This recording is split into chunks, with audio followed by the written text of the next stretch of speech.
राम कृष्ण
कृष्ण भेटी दरुषणे कृष्ण भेटी दर्शने कृष्ण भेटी दर्शने कृष्ण भेटी कैसी नारी अक्षयवाणी तैसी झाली अक्षयवाणी कैसी नारी अक्षयवाणी तैसी झाली अक्षयवाणी जीव भाव देती दाने जीव भाव देती दाने जीव भाव हेची दाने जीव भाव हेची दाने जीव भाव हेची दाने जीव भाव हेची दाने उपजल्या काळे उपजल्या काळे उपजल्या काळे उपजल्या काळे रूपे मोहिल्या सकळे रूपे मोहिल्या सकळे मोहिल्या सकळे रूपे मोहिल्या सकळे रूपे मोहिल्या सकळे रूपे मोहिल्या सकळे कैसी नारी अक्षयवाणी तैसी नारी अक्षरवाणी कैसी नारी अक्षयवाणी तैसी नारी अक्षयवाणी जीव भाव देती दाने जीव भाव देती दाने भाव देती दाने जीव भाव देती दाने जीव भाव देती दाने जीव भाव देती दाने तुका तेथे वारी तुका तेथे वारी तुका तेथे वारी तुका तेथे वारी एकी आडोनी दुसरी एकी आडोनी दुसरी एकी घालोनी दुसरी एकी घालोनी दुसरी एकी घालोनी दुसरी एकी घालोनी दुसरी तुका तेथे वारी तुका तेथे वारी तुका तेथे वारी तुका तेथे वारी एकी आडोनी दुसरी एकी आडोनी दुसरी एकी घालोनी दुसरी एकी घालोनी दुसरी एकी घालोनी दुसरी एकी घालोनी दुसरी करती नारी अक्षयवाणी नारी अक्षयवाणी करती नारी अक्षयवाणी जीव भाव देती दाने जीव भाव देती दाने भाव देती दाने जीव भाव देती दाने जीव भाव देती दाने जीव भाव देती दाने विठोबार कुमाई विठोबार कुमारी विठोबार विठोबार कुमारी विठोबार कुमारी विठोबार कुमारी विठोबार कुमाई विठोबार विठोबार कुमाई विठोबार विठोबार कुमाई जय विठोबार कुमाई जय विठोबार कुमाई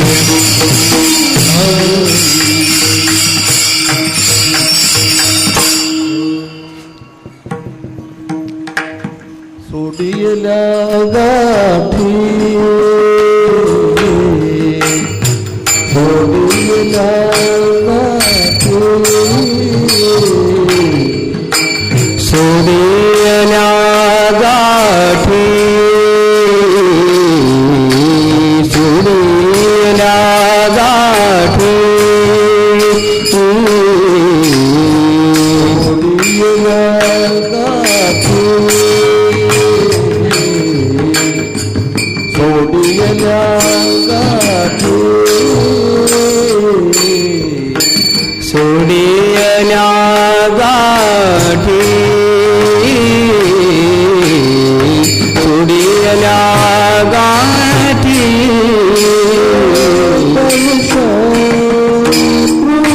कृष्ण भविष्य कृष्ण भेटी करिए हरि अक्षयवाणी करिवाणी अक्षयवाणी दरुशने कृष्ण भेटी दरुशने कृष्ण भेटी तैसी नारी अक्षयवाणी तैसी नारी अक्षयवाणी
सोडियल्या गाठी दरुशने कृष्ण भेटी करीती नारी अक्षयवाणे जीव भाव देती दाने उपजल्या काळे रूपे मोहिल्या सकळे करीती नारी अक्षयवाणे जीव भाव देती दाने. तुका तेथे वारी, तुका तेथे वारी, एकी आडोनी दुसरी. करीती नारी अक्षयवाणे जीव भाव देती दाने. विठ्ठला विठ्ठला.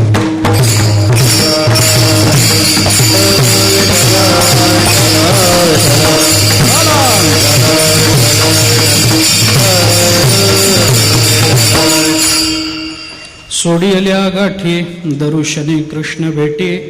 करीती नारी अक्षयवाणी जीव भाव देती दाने. ओम नमो ज्ञानेश्वरा. ओम नमो ज्ञानेश्वरा. ओम नमो ज्ञानेश्वरा. ओम नमो ज्ञानेश्वरा. करुणा करा दया करुणा करा दया करुणा करा दया.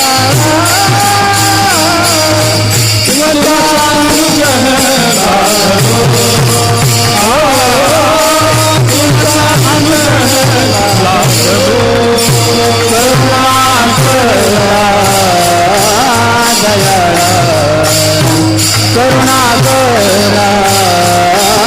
दया करुणा करा दया. तुमचा लागलो तुमचा लागलो. सोडियल्या गाठी दरुशने कृष्ण भेटी. करीती नारी अक्षयवाणे जीव भाव देती दाने. जगद्गुरु संत श्रेष्ठ श्री तुकोबाराय भगवंताच्या भगवान श्रीकृष्णाच्या अवताराच्या प्रसंगामध्ये आपल्याला हे सांगतात. आज भगवंताचा अवतार आहे. ज्ञानोबारायांचा सुद्धा आजच अवतार आहे. कारण ज्ञानोबाराय आणि भगवान श्रीकृष्ण दोन वेगळे नाहीत. भगवंताचा अवतार आहे. भगवंताच्या अवताराच्या लीला सगळ्याच संतांनी आपल्याला सांगितलेल्या आहेत. तुकोबाराय मात्र ही लीला सांगत असताना आधीच्या संतांनी सांगितलेली किंवा भागवतादी ग्रंथामधून भगवंताच्या अवताराची जी चिकित्सा केली गेली त्याचा अनुवाद न करता तुकोबाराय प्रत्यक्ष त्यावेळेला उपस्थित होते. हा अनुभव घेऊन तुकोबाराय ही भाषा करतात. विठ्ठला विठ्ठला.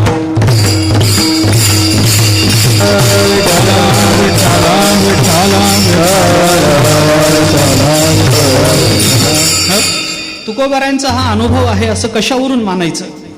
कारण शेवटच्या चरणामध्ये तुकोबारायांनी म्हटलंय तुका तेथे वारी एकी आडोनी दुसरी.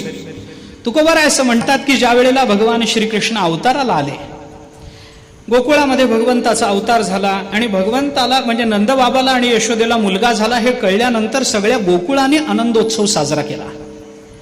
करीती नारी अक्षयवाणे जीव भाव देती दाने. त्या भगवंताचं रूपच असं होतं की सगळ्या जणीच मोहित झाल्या आणि कुणाला सगळ्यांनाच त्या भगवंताचं दर्शन घ्यायचं होतं. त्यामुळे सगळ्याच गोपिका गोकुळातल्या या भगवंताच्या जवळ गर्दी करायला लागल्या, पाळण्याजवळ गर्दी करायला लागल्या. आणि जेव्हा अशी गर्दी व्हायला लागली, कारण मोहित झाल्यामुळे कोणत्याच गोपिकेला तिथून बाहेर जावंसं वाटे ना, आणि बाहेरच्या गोपिकांना परमात्मा दिसेना, पण सगळ्यांना भगवंताचं दर्शन झालं पाहिजे याच्याकरता तुकोबाराय असं म्हणतात, मी अशी युक्ती केली की ती जी यशोदा होती तिची जी बाळंतिणीची खोली होती त्या खोलीच्या दारामध्ये मी उभं राहिलो आणि एकानंतर एका गोपिकेला आज सोडायला लागलो. विठ्ठला विठ्ठला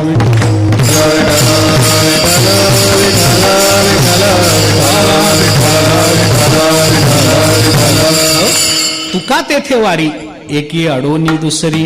एकानंतर एका गोपिकेला मी सोडायला लागलो. मी दारातच उभा होतो. हे तुकोबारायांचं जे बोलणं आहे हे अनुवादाचं बोलणं नाही, हे अनुभवाचं बोलणं आहे. म्हणून या भाषेला जरा महत्व आहे. तुकोबाराय प्रत्यक्ष भगवंताच्या अवताराच्या प्रसंगामध्ये तिथे उपस्थित होते आणि म्हणून तुकोबारायांनी हा अनुभव सांगितला आणि त्यांच्या शब्दातून तो आपल्यापर्यंत पोहोचला. थोडा वेळ त्याचं चिंतन आपल्याला करायचं आहे. थोडा वेळ. मला कल्पना आहे की 12 वाजता कृष्ण जन्म साजरा होत असतो. भगवंताचा अवतार रात्री 12 वाजता. पण आपण 10:15 करू काय, अलीकडे नाहीतरी वेळ भरावीच लागते असं काही नाही. पूर्ण वेळ घेतातच असं नाही. डॉक्टर आधीच येऊन त्याचं सिझेरियन करून त्या बालकाला आधीच बाहेर काढतात. आपण डॉक्टर आहोत तशी असं समजायचं. जरा देवकीला यशोदेला थोडा आधी त्रास देऊ नाही का. त्यांची वेळ जरी भरलेली नसली तरी आपल्या करता म्हणून यशोदा माता देवकी माता इतक्या कृपाळू आहेत की आपल्या करता म्हणून 10 वाजता सुद्धा आपल्यासाठी ते भगवंताला अवताराला आणतील. थोडा आधी त्याचं चिंतन आहे. मी मगाशी बोललो. तुकोबाराय या अभंगामध्ये भगवंताचं जे चिंतन सांगतात, भगवंताच्या अवताराचं जे चिंतन सांगतात, तो अवतार भगवंतानी घेतला. भगवान कशा करता अवतार घेतात याची चिकित्सा आपण वेगवेगळ्या पद्धतीने नेहमीच करत आलेलो. न्यायशास्त्राने त्याच्यावर शंका घेतली की बाबा भगवंताचा अवतार होत नसतो, कारण परमात्मा व्यापक मानला पाहिजे. ईश्वरो नावतरती, कशावरून? व्यापकत्वात, कारण परमात्मा व्यापक आहे म्हणून. अरे त्याला काही उदाहरण? आकाशवत असं उदाहरण न्यायशास्त्राने दिले. त्याचं खंडन मंडन काय जे होत राहील ते राहील. मला तिकडे जास्त गुंतायचं नाही. आधीच वेळ माझ्या हातात कमी आहे. थोडक्या शब्दामध्ये मला या अभंगाचंही चिंतन सगळं पाहायचंय. थोडक्या पुढे जातो. भगवंताचा अवतार झाला, कशा करता झाला? तुमच्या माझ्यासारख्या सामान्य माणसापासून ते अगदी परमात्मा स्वरूपाला प्राप्त झालेल्या महात्म्यांपर्यंत सगळ्यांना आनंद देण्याकरता भगवंताचा अवतार झाला. परमात्मा काही फक्त अज्ञानी जीवांना मुक्त करायला येतात असं समजायचं कारण नाही. मुक्त झालेल्यांना सुद्धा आनंद देण्याकरता परमात्म्याचा आविर्भाव होतो. ब्रह्मदेवानी स्वतःनी सांगितलं भगवान माझ्या करता अस्यापि देव पुषो मदनुग्रह. अरे माझ्या अनुग्रहाकरता भगवान अवताराला आले. ब्रह्मदेव बोलतो स्वतः. आपल्याला कितीतरी उदाहरणं सांगता येतील अशा पद्धतीची. परमात्मा अवताराला येतात कशा करता? आपल्याला गीता बोलते. भगवंतानी स्वतःनी आपल्याला सांगितलं परित्राणाय साधूनाम विनाशाय च दुष्कृताम धर्म संस्थापनार्थाय संभवामि युगे युगे. मी अवताराला येतो. कशा करता अवताराला येतो? परित्राणाय, धर्माचं रक्षण व्हावं या दृष्टीनं संतांचं रक्षण आणि दुष्टांचं निर्दलन करून धर्माची संस्थापना करण्याकरता मी अवताराला प्रत्येक युगामध्ये येतो असं भगवंताचं जे बोलणं आहे. या तिन्ही गोष्टी, या तिन्ही म्हणा किंवा भाषेच्या दृष्टीने विचार केला तर याच्यातली एकच गोष्ट म्हणा किंवा याच्यापैकी 2 गोष्टी म्हणा, कसंही म्हणा. परित्राणाय साधूनाम 1, विनाशायच दुष्कृताम 2 आणि धर्म संस्थापनार्थाय या 3 गोष्टी स्वतंत्र माना. किंवा धर्माची संस्थापना करणं याच्यासाठी काय करावं लागतं तर परित्राणाय साधूनाम विनाशायच दुष्कृताम. धर्माची संस्थापना करण्याकरता सज्जनांचं रक्षण करणं आणि दुष्टांचं निर्दलन करणं हेच धर्माची संस्थापना करण्याचं कार्य असतं. त्याच्यामुळे हे मुख्य मानून त्याच्या साधन रूपामध्ये आपण धर्मसंस्थापना मुख्य मानून परित्राणाय साधूनाम विनाशायच दुष्कृताम साधन रूपामध्ये आपल्याला घेता येतं. किंवा आपल्याला त्याचा वेगळा विचार करता येतो की धर्मसंस्थापनार्थाय असं जरी भगवान बोलत असले तरी धर्माची संस्थापना करणं म्हणजे काय आहे? धर्माची संस्थापना कुणाकरता करावी लागते?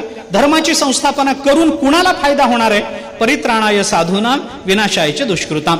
दुष्टांचं निर्दलन होणं हीच धर्मसंस्थापना आहे. साधूंचं रक्षण होणं हीच धर्मसंस्थापना आहे. म्हणजे मी धर्मसंस्थापना करतो याचा अर्थ साध्य दृष्टीने मी साधूंचं रक्षण करतो आणि साध्य दृष्टीने मी दुष्टांचं निर्दलन करतो. असा साध्य साधन भाव अदून बदून आपण जर विचार केला तर श्लोकाचे 2-3 अर्थ आपल्याला प्राप्त होतात. म्हणजे एकूण काय? साधूंचं रक्षण कुणा करता? तुमच्या माझ्या करता. दुष्टांचं निर्दलन कुणा करता? तुमच्या माझ्या करता. धर्माची संस्थापना कुणा करता? तुमच्या माझ्या करता. कारण धर्म जर संस्थापित झाला तरच आपलं जीवन मानवी म्हणून जगणं आपल्याला शक्य आहे. विठ्ठला विठ्ठला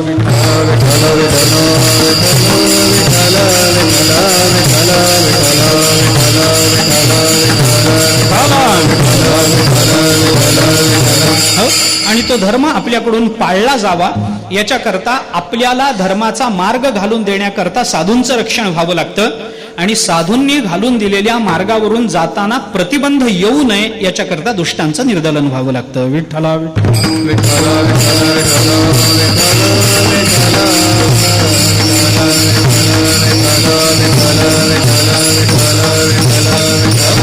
परमात्मा ही दोन्ही कामं करतात. तुकोबारायांनी त्याचं चिंतन करताना हेच सांगितलं. भक्त राखे पाया पाशी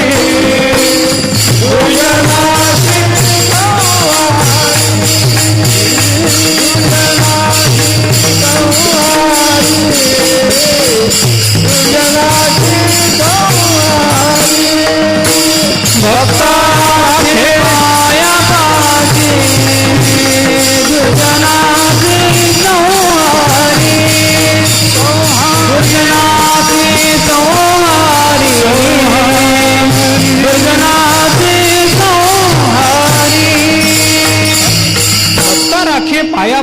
दुर्जनासी संहारी.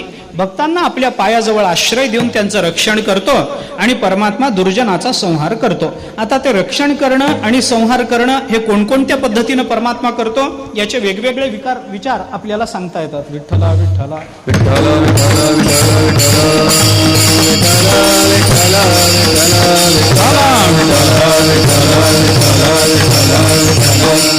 काही वेळेला मागे पुढे उभा राहे सांभाळीत, आलिया आघात निवारावे, या दृष्टीनं परमात्मा मागे पुढे उभा राहून परमात्मा सांभाळतो. सगळीकडे परमात्मा मागे पुढे उभा राहतो.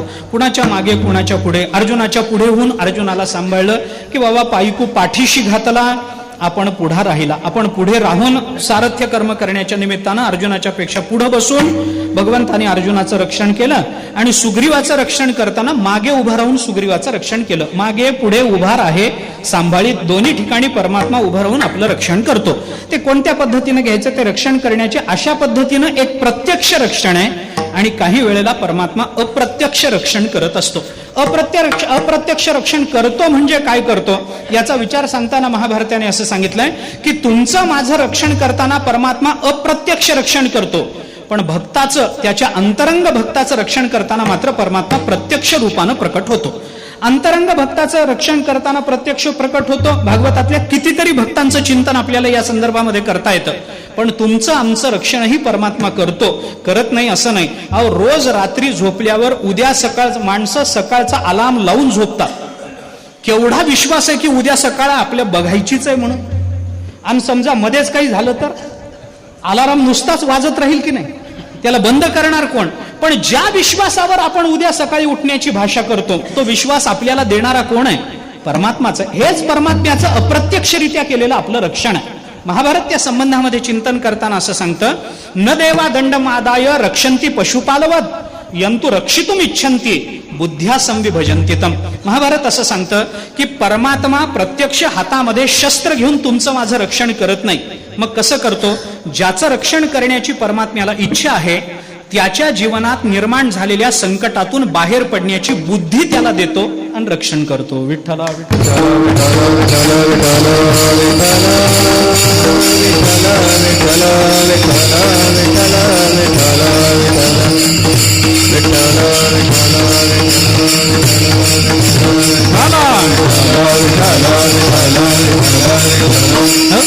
आणि परमात्म्याचं दुष्टांचा संहार करणं हे सुद्धा प्रत्यक्ष अप्रत्यक्ष या दोन पद्धतीनं आपण स्वीकारलं पाहिजे. काही जणांचं दुष्टांचा जो संहार केला तो प्रत्यक्ष केला. रावणाचा संहार प्रत्यक्ष समोर उभा राहून केला. कंसाचा उद्धार प्रत्यक्ष समोर उभा राहून केला. परमात्मा यांचं निर्दालन प्रत्यक्ष करेल. पण एखादा मनुष्य काही कारणानं तो जातो, ही भगवंताची इच्छा आहे म्हणूनच जातो. प्राणाचं चलनवलन करणारा परमात्मा आहे, त्याच्याच आज्ञेने होतं, त्याचीच इच्छा म्हणून तो जातो. पण त्याला घालवणं तो दुष्ट आहे, मान्य आहे. पण त्याला मारणं इतकाही तो पुण्यवान किंवा इतका पराकोटीचाही पापी नसतो की परमात्म्याने प्रत्यक्ष येऊन त्याला मारावं. मग परमात्मा काय करतो त्या बाबतीत? महाभारताने असं सांगितलंय, न देवा दंडम उद्यम्य शिरः कृंतती कस्यचित कालस्य बलमेतावद विपरीतार्थ दर्शन. कालस्य बलमेतावद विपरीतार्थ दर्शनम. परमात्मा काय करतो? आपल्याला महाभारताने असं सांगितलं, न देवा दंडम उद्यम्य शिरः कृंतती कस्यचित. परमात्मा हातामध्ये शस्त्र घेऊन त्याचं मुंडकं उडवत नाही. मग त्याला अप्रत्यक्षरित्या मारायचं असेल तर परमात्मा काय करतो? कालस्य बलमेतावद विपरीतार्थ दर्शनम. त्याच्या जीवनामध्ये निर्माण झालेल्या संकटामध्ये परमात्मा अधिक अधोगतीची जी बाजू आहे तीच नैतिक म्हणून त्याच्या समोर आणत असतो. विठ्ठला विठ्ठला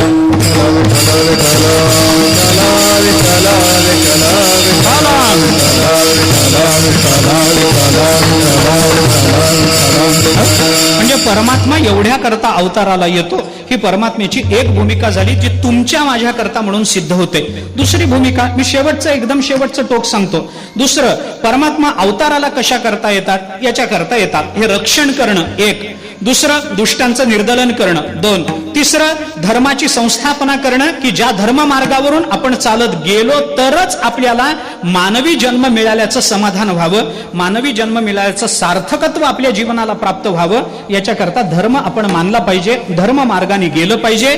धर्म न मानणारा हा मनुष्य सोडून इतर जे मनुष्येतर जे जीव आहेत, पशु आहेत, त्यांनाच फक्त शक्य आहे.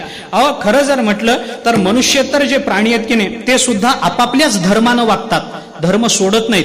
पण आपला धर्म सोडून वागणारा एकच प्राणी या जगात आहे.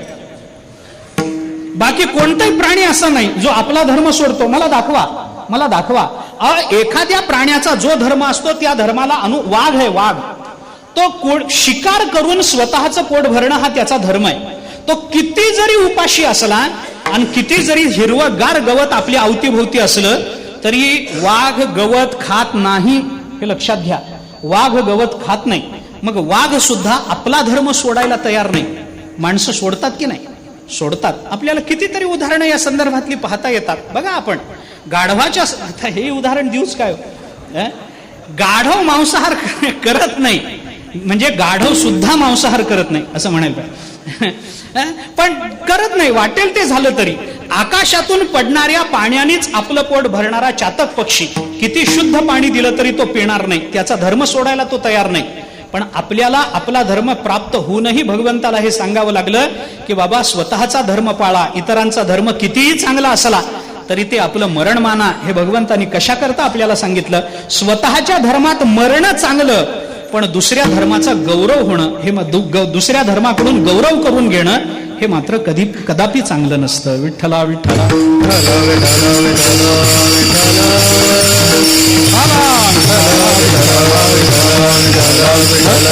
धर्मे निधनम श्रेय, परधर्म भयावह. बस दुसऱ्याचा धर्म भयावह आहे. आपला धर्म आपल्याला मारेल तरी तो आपला आहे ना, चांगला आहे. कसंही झालं तरी ते आपलं आहे, याला महत्व आहे. मी का बोलत होतो?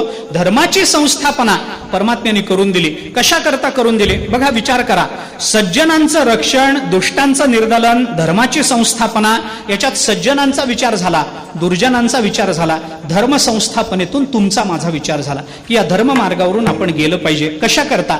धर्म मार्गावरून जाताना कर्म, ज्ञान आणि उपासना या तीन मार्गांचा, तीन पद्धतीच्या ह्याचा जर आपण साधनेचा जर आपण विचार केला तर कर्मानं आपलं अंतःकरण शुद्ध करून देणं, ज्ञानानं आपल्याला परमात्मा स्वरूप करून देणं आणि भक्तीनं आपल्याला भगवंताच्या चरणाला स्वतःला समर्पित करून घेणं हे जमावं, याच्याकरता धर्म आपल्याला सांगितला गेला. हे धर्मानं आपण वागलं पाहिजे. या धर्मानं आपण म्हणजे तुमच्या माझ्या करताही भगवंताचा अवतार झाला. धर्म संस्थापनार्थाय तुमच्या माझ्या करता, सज्जनांचं रक्षण करणं संतांकरता, दुष्टांचं निर्दलन करणं दुष्टांकरता.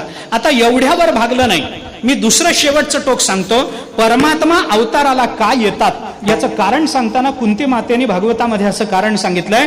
तथा परमहंसानाम मुनीनाम अमलात्मनाम भक्तियोग विधानार्थम कथम पश्य महिस्त्रियः. माझ्यासारख्या स्त्रीचं काय सोडून द्या, परंतु परमात्मा कशा करता अवताराला येतात? तथा परमहंसानाम मुनीनाम अमलात्मनाम. परमहंस, मुनी आणि अमलात्मन असे जे महात्मे, त्यांच्या जीवनामध्ये भक्तियोग निर्माण करण्याकरता परमात्मा अवताराला येतात. विठ्ठला विठ्ठला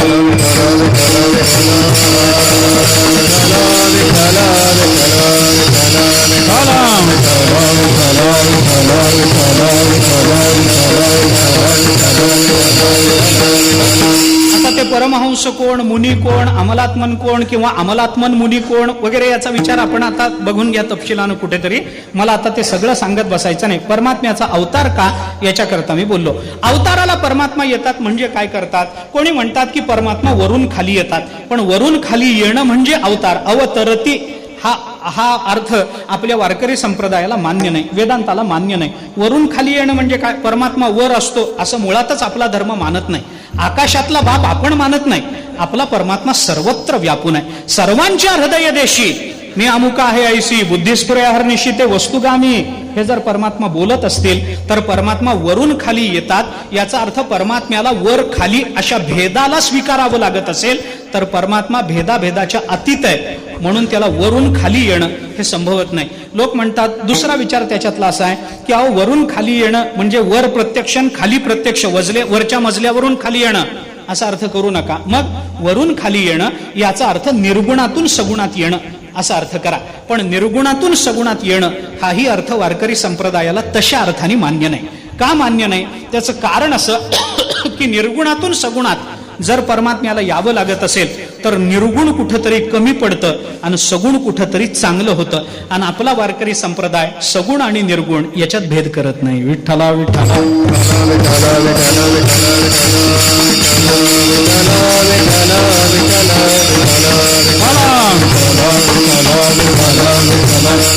मग अवतार अवतार म्हणजे काय असतं? जगद्गुरु शंकराचार्यांनी ब्रह्मसूत्र भाष्यामध्ये एकाच ओळीमध्ये अवतार शब्दाची मीमांसा करताना एका वाक्यात आपल्याला थोडक्यात त्याचा निर्देश करताना असं म्हटलंय, अवतार अवतार म्हणजे काही नसतं, सगुण निर्गुण वरून खाली हे भेद करण्यापेक्षा एकच माना, आतापर्यंत जो इंद्रिय गोचर नव्हता आता तो इंद्रियांना दिसायला लागला, हा परमात्म्याचा अवतार आहे. विठ्ठला विठ्ठला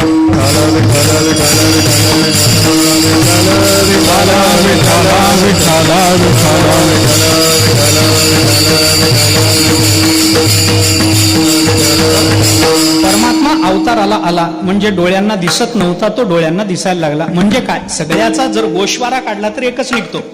म्हणजे काय झालं? म्हणजे कशाने दिसतो? परमात्मा आतापर्यंत इंद्रिय गोचर नव्हता म्हणजे फक्त ज्ञानानंच अनुभवगम्यच होता, ज्ञानानंच त्याची प्राप्ती होत होती. पण आता तो डोळ्यानं दिसायला लागला, याचा अर्थ तो आता भक्तीनंही प्राप्त होतो. विठ्ठला विठ्ठला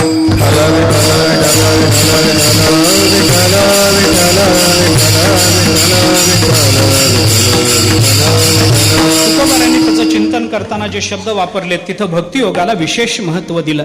मन वाचातीत तुझे स्वरूप माडोनिया माप भक्ती केले माडोनिया माप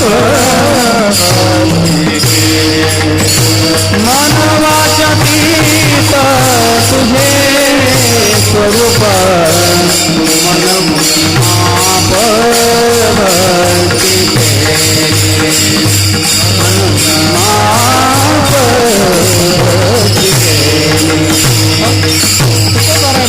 मनवाचातीत तुझे हे स्वरूप म्हणून या माप भक्ती केले, भक्तीची या मापे मोजितो अनंता, इतराने तत्वता न मोजवे.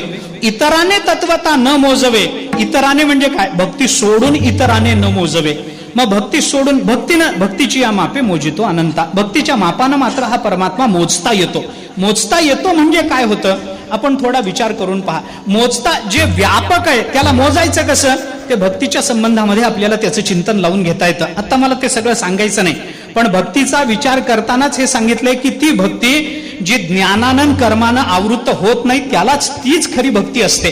जी कर्मानं आवृत्त झाली ती भक्ती नाही, जी ज्ञानानं आवृत्त झाली तिरोहित झाली ती खरी भक्ती नाही. अन्याभिलाषिताम शून्य ज्ञान कर्मादि अनावृतम अनुकूल्यन कृष्णानुशीलनम भक्ती उत्तमा, असं उत्तम भक्तीचं लक्षण सांगत असताना अन्याभिलाषिताम शून्य ज्ञान कर्मादि अनावृतम, ज्ञान आणि कर्मानं आवृत्त नसलेली, अनावृत असलेली म्हणजे जी ज्ञानानंही झाकली जात नाही कर्मानंही झाकली जात नाही अशी जी केवळ भक्ती आहे ती भक्ती उत्तम भक्ती आहे असं भक्तिशास्त्र सांगतं.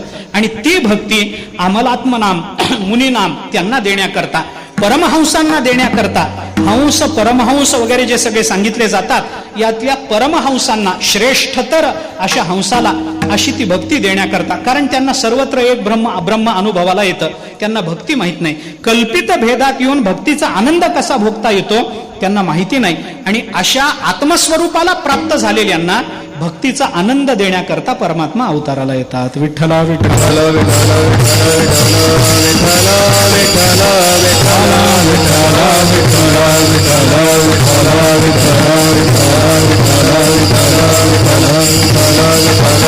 या सगळ्याचा आपण थोडासा विचार केला तर आपल्याला काय चिंतन करता येतं पहा. मला यायचंय ते भगवंताच्या अवताराकडेच यायचंय, अभंगाकडेच यायचंय.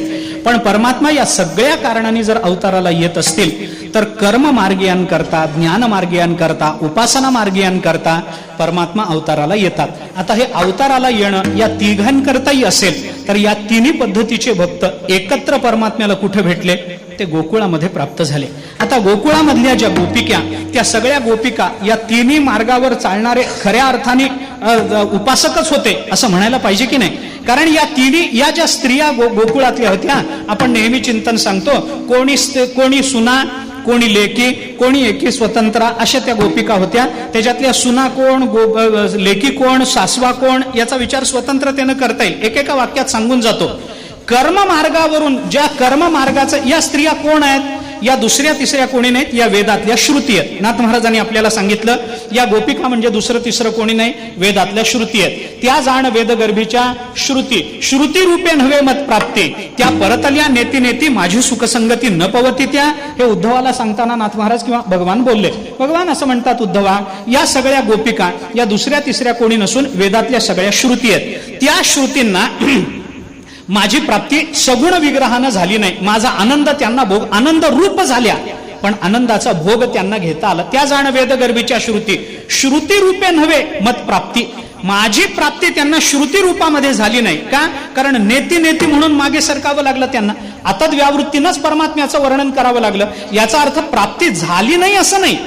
निषेध मुखानं वर्णन झालं म्हणजे प्राप्ती झालीच, प्रश्न नाही त्याचा.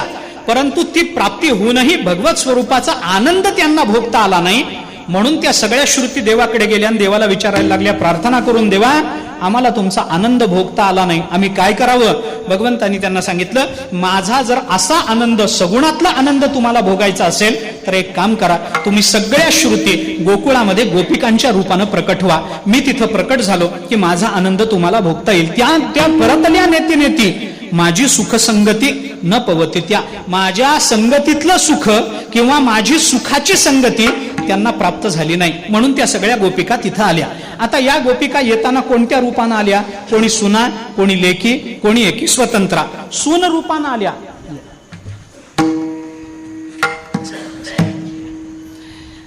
सुनेच्या रूपाने आल्या म्हणजे नक्की कोण झाल्या?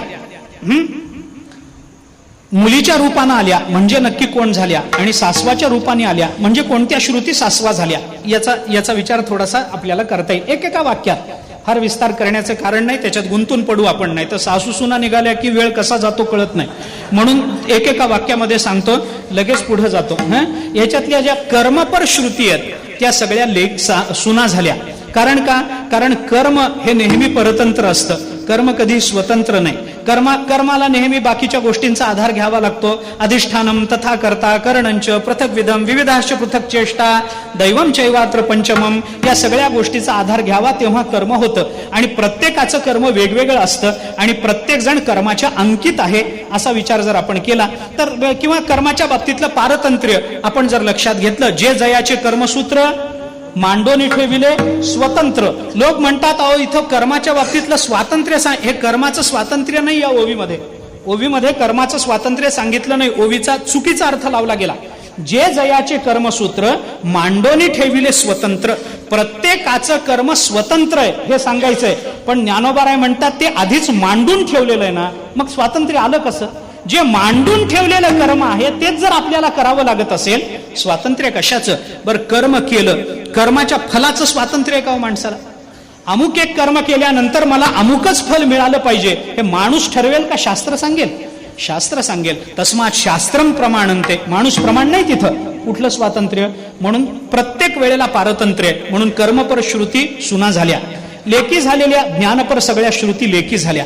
कारण ज्ञानाच्या बाबतीत काही, लेकीच्या बाबतीत काही मर्यादित स्वातंत्र्य असतं, काही मर्यादित पारतंत्र्य असतं. सासरहून माहेरेला आलेल्या स्त्रीला काही प्रमाणात स्वातंत्र्य आहे की नाही? आहे. कारण ती लेक म्हणून आली. किती वाजता उठायचं? आई आज अमुक पदार्थ मला खावा वाटतो, तू करून खाऊ घाल. सासरी असं करत नाहीत आमच्या. स्वातंत्र्य हवं ते मागू शकते.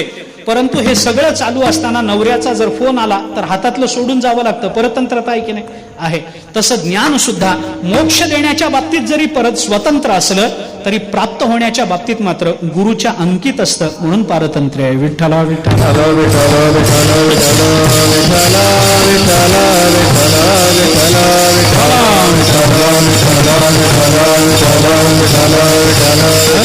आणि भक्तीपर ज्या श्रुती आहेत त्या सगळ्या सासवा झाल्या. कारण ती स्वतंत्रच आहे. सासू म्हणल्यावर काय भाष्य करायचंच काम नाही.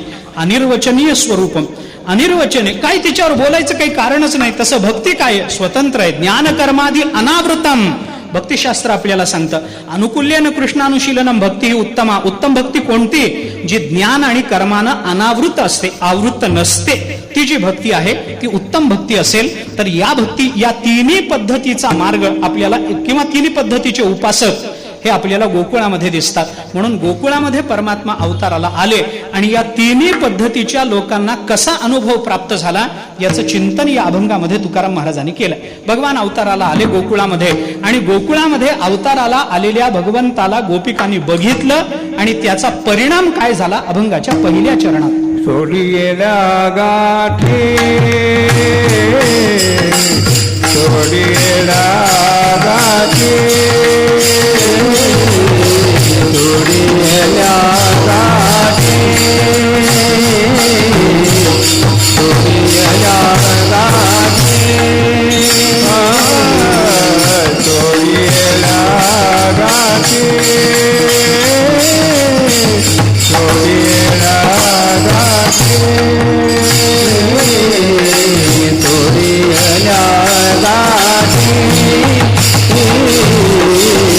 सोडियेला गाठी सोडियेला गाठी दरुशने कृष्ण भेटी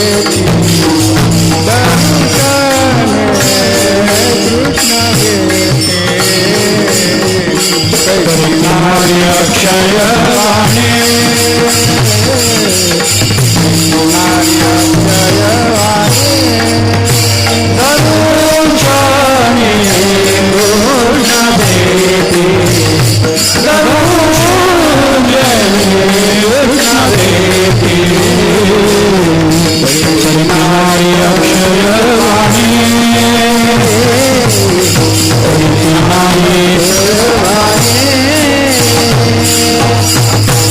काय बोलतात? सोडी आल्या गाठी दरुशने कृष्ण भेटी.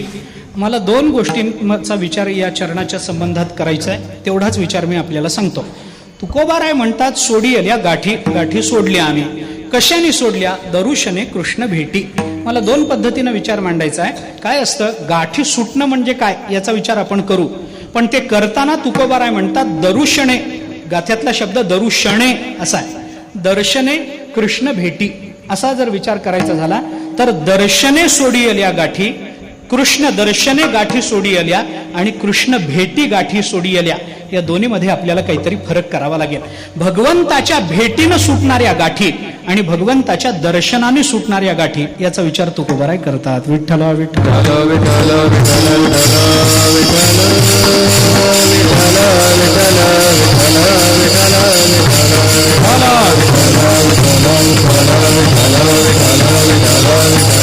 ऐका, त्याच्यातल्या आता ते गाठी सुटणं म्हणजे काय वगैरेचा विचार आपल्याला नेहमी सांगितला जातो. अनेक पद्धतीच्या गाठी आहेत. गाठी म्हणजे काय? गाठ म्हणजे दोन गोष्टींना बांधून टाकणं. दोन गोष्टींना बांधून टाकणं याला गाठ म्हणायचं. आता दोन गोष्टींना बांधून टाकणं याला जर गाठ म्हणायचं असेल तर परब्रह्म आणि जीव या दोघांचाही जो इतरतरावर अध्यास होतो तो अध्यास हीच सगळ्यात मोठी गाठ मानली पाहिजे. विठ्ठला विठ्ठला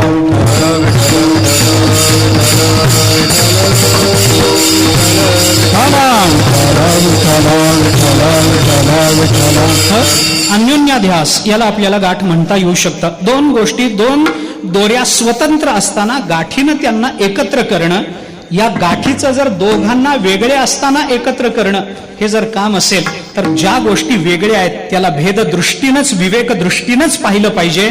त्याला अभेदानं बघणं हे सुद्धा चूक आहे. आणि ज्या गोष्टी एक आहेत त्याला भेदानं बघणं हे सुद्धा चूक आहे. विठ्ठला विठ्ठला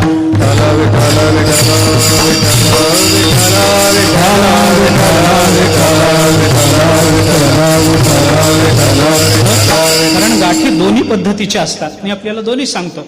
दोन दोऱ्या वेगवेगळ्या असताना त्यांना एकत्रित बांधणं ही सुद्धा गाठच असते. आणि एकच अखंड दोरी असताना मध्ये तिला गाठ मारून त्याच्यामध्ये भेद कल्पिणं ही सुद्धा गाठच असते. विठ्ठला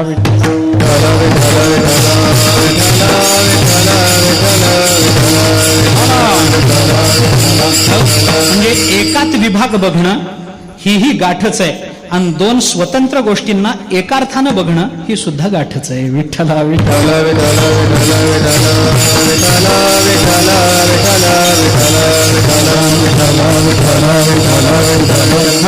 मला त्याचं त्याचाही अधिक विचार करण्याचं कारण नाही, पण वेगवेगळ्या पद्धतीच्या गाठी आपल्याला सांगितल्या गेलेल्या आहेत.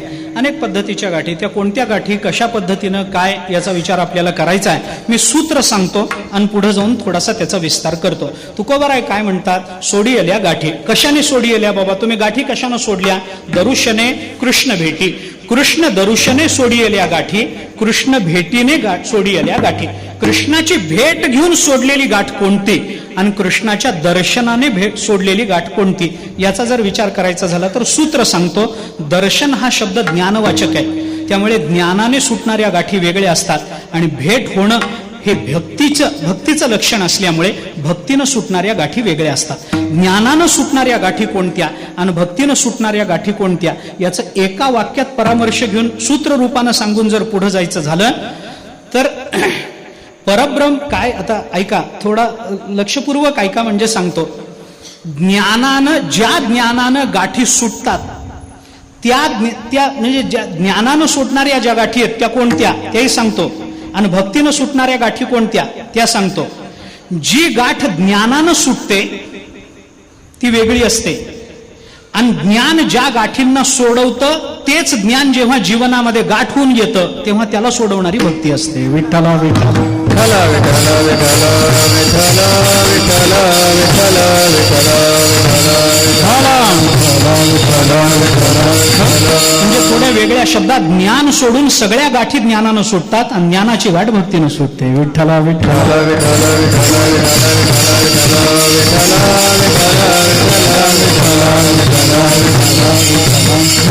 याचा सगळ्याचा विचार आपल्याला कशा पद्धतीनं करता येतो, गाठीचा विचार कोणकोणत्या पद्धतीनं करता येतो, आपल्याला अनेक पद्धतीचा याचा विचार सांगता येईल. आपण लक्षात घ्या, मी आपल्याला परवाही मागे एकदा कधीतरी ज्ञानेश्वरीत विषय होऊन गेला आपला.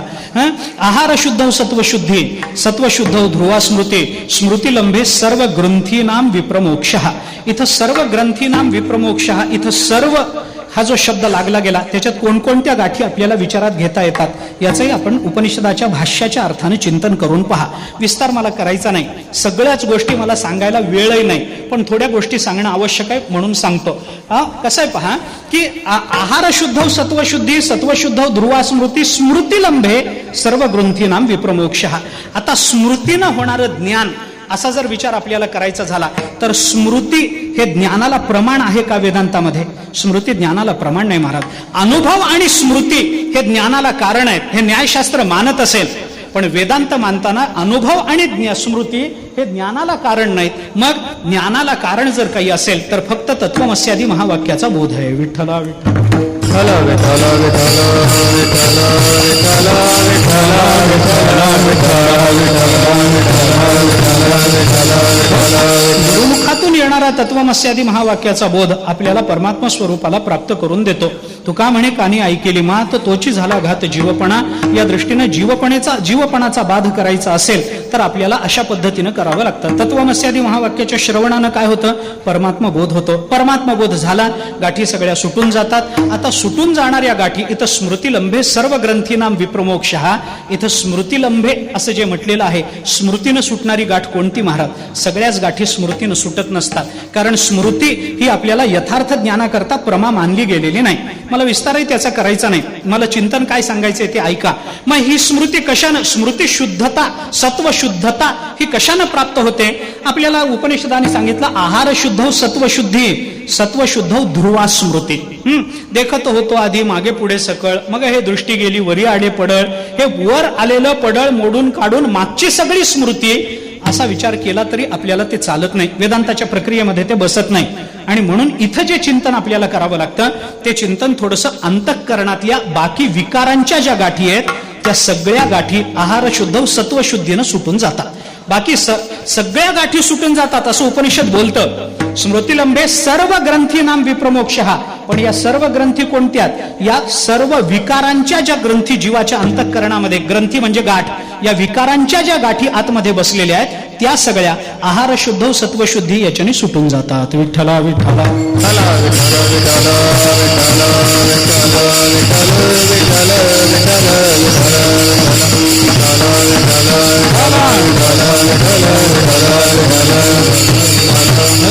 विचारा आपण अजून वेगवेगळ्या पद्धतीनं करा. आता मी तिथं अडकत नाही, थोडा पुढे जातो बरं का. ह्या सगळ्या विकाराच्या गाठी आहेत. आता विकारामध्ये काय काय घ्यायचं त्याच्याही संबंधानं आपल्याला चिंतन करता येत नाही असं नाही. दुसरा एक थोडासा विचार आपल्याला करायचा झाला तर उपनिषदाने आणखीन एका गाठीचं चिंतन आपल्याला सांगितलंय. विद्यते हृदय ग्रंथी छिद्यन्ते सर्व संशय क्षीयन्ते चास्य कर्माणी तस्मिन दृष्टे परावरे. या श्रुतीमध्ये आपल्याला गाठ सांगितली गेली. काय? विद्यते हृदय ग्रंथी, हृदयामध्ये असणारी ही ग्रंथी आहे. कोणती ग्रंथी? ही ग्रंथी आहे ती संशयाची गाठ आहे. विठ्ठला विठ्ठला विठ्ठल विठ्ठल विठ्ठल विठ्ठल विठ्ठल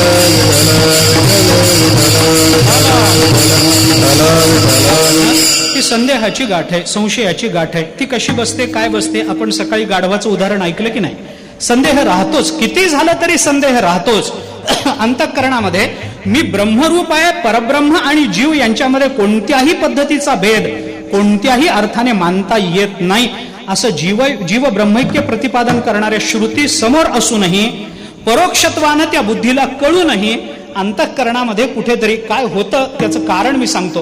प्रत्यक्ष येणारा अनुभव आणि केलेलं चिंतन याच्यामध्ये आपल्या अज्ञानामुळं बऱ्याच वेळेला प्रत्यक्ष येणारा अनुभव आपल्या चिंतनावर मात करत असतो. विठ्ठला विठ्ठला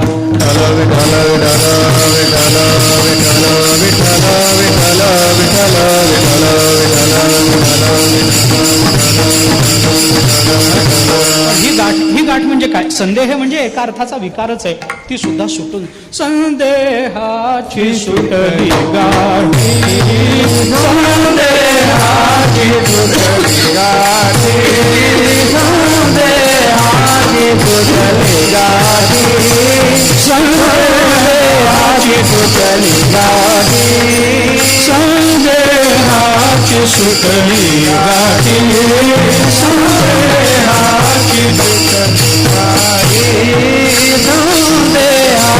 सुटली गाठी, संदेहाची सुटली गाठी. दारू कोटी शीतळ, दारू कोटी शीतळ, संदेहाची सुटली गाठी, संदेहाची दारू कोटी शीतळ, दारू कोटी शीतळ, संदेहाची सुटली गाठी, संदेहाची सुटली गाठी. संदेहाची गाठी सुटली. ही संदेहाची गाठ कोणती मानायची? ते कोणकोणत्या पद्धतीचे संदेह ते आपण मागे सांगून आलेलो आहोत. वृत्ती प्रभाकरामध्ये आपल्याला त्याचं चिंतन पाहता येतं. वेगवेगळ्या पद्धतीचे संशय आहेत. त्या संशयामधले संदेहाची सुटली गाठी असाही पाठ आहे. काही ठिकाणी इथं संदेह शब्द अज्ञानाचा वाचक घेतला तर एकवचनी पद घ्या. संदेहाच्या सुटल्या गाठी असं काही ठिकाणी आपल्याला पाठभेद सापडतो. तिथं अनेक पद्धतीच्या संदेहाचा विचार आपल्याला करता येतो. कारण काय? ह्या संशय अनेक पद्धतीचे असतात. काय असतं? संशय हा सुद्धा शेवटी एका ज्ञानाचाच प्रकार आहे. संशय हा सुद्धा ज्ञानाचाच प्रकार आहे.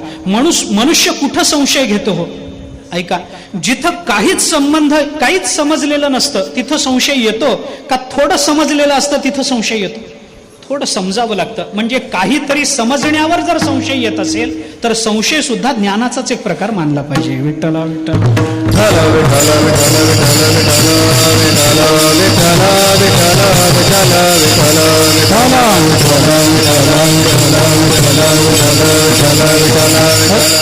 मग ते आता प्रमात्मक ज्ञान, भ्रमात्मक ज्ञान, त्या भ्रमात्मक ज्ञानामध्ये संशय वगैरे हे सगळं आपल्याला मानता येतं. संशयामध्ये पुन्हा द्विकोटिक संशय, चतुष्कोटिक संशय हे माना, अशा पद्धतीचं चिंतन आपल्याला करता येतं. ते द्विकोटिक कसं मानायचं, चतुष्कोटिक भाव अभावाच्या संबंधाने कसं मानायचं याचाही विचार वेदांत आपल्याला सांगतो. हे करत असताना किंवा वृत्ती प्रभाकरांनी त्याचे आणखीन संशयाचे प्रकार करताना आत्मगत संशय, अनात्मगत संशय अशा पद्धतीचा काही विचार आपल्या समोर ठेवलेला आहे. अनात्मगत संशयामध्ये काय, आत्मगत संशयामध्ये काय, त्याच्यामध्ये पुन्हा 3 प्रकार आपल्याला केलेले पाहायला सापडतात. एक त्वमपदगोचर संशय, एक तत्पदगोचर संशय, एक तत्पदार्थ अभिन्नत्व गोचर संशय. अशा पद्धतीच्या वेगवेगळ्या संशयाचं चिंतन आपल्याला पाहता येतं. विद्यते हृदय ग्रंथी छिद्यन्ते सर्व संशय. या संशयाची निवृत्ती करून देणं. हे सुद्धा आपल्याला गाठीचं चिंतन म्हणून आपल्याला करता येतं.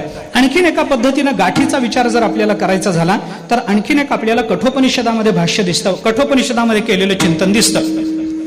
नचिकेताच्या वडिलांनी विश्वजित याग केला, ते सगळं दान देऊन टाकलं. नचिकेताने वडिलांना विचारलं, मला कुणाला दान दिलं? मी माझ्यावरही तुमचीच मालकी आहे. वडिलांनी सांगितलं, बाबा असं काही होत नसतं, मुलावर अशी मालकी गाजवता येत नाही. मुलगा म्हणजे काही दानाचा विषय नाही, दान त्याचं करता येत नसतं, त्यामुळे मी काही तुझं दान करू शकत नाही. 2-3दा समजावून सांगितलं तरी तो म्हणाला, नाही नाही, माझं शरीरच तुमच्यापासून उत्पन्न झालेलं आहे, तर मी तुमचंच कार्य म्हणून कार्यावर कारणाची सत्ता चालते, या नियमाप्रमाणे तुमची सत्ता माझ्यावर आहे, मला कुणाला दान केलं? शेवटी वडिलांनी 2-4 वेळेला ऐकून चिडून त्याला सांगितलं, जा तुला यमाला दान केलं. यमाला दान केलं हे ऐकल्यावर त्या लहान मुलाला खरंच वाटलं. तो बिचारा सरळ दक्षिणेचा रस्ता धरून निघाला, यमाच्या दरवाजामध्ये गेला. यमराज घरी नव्हते, कुठेतरी बाहेर गेले होते, म्हणजे तुम्हाला आम्हाला न्यायला आले असतील खाली, बाहेर गेले होते, घरी नव्हते. ते घरी नव्हते म्हणल्यानंतर नचिकेता दारामध्ये बसून राहिला. यमाच्या बायकोनी सांगितलं, बाळा आत ये, तू लहान आहेस, बघ काहीतरी पाणी घे, काहीतरी खाऊन घे, इथं बाहेर बसून राहिलास.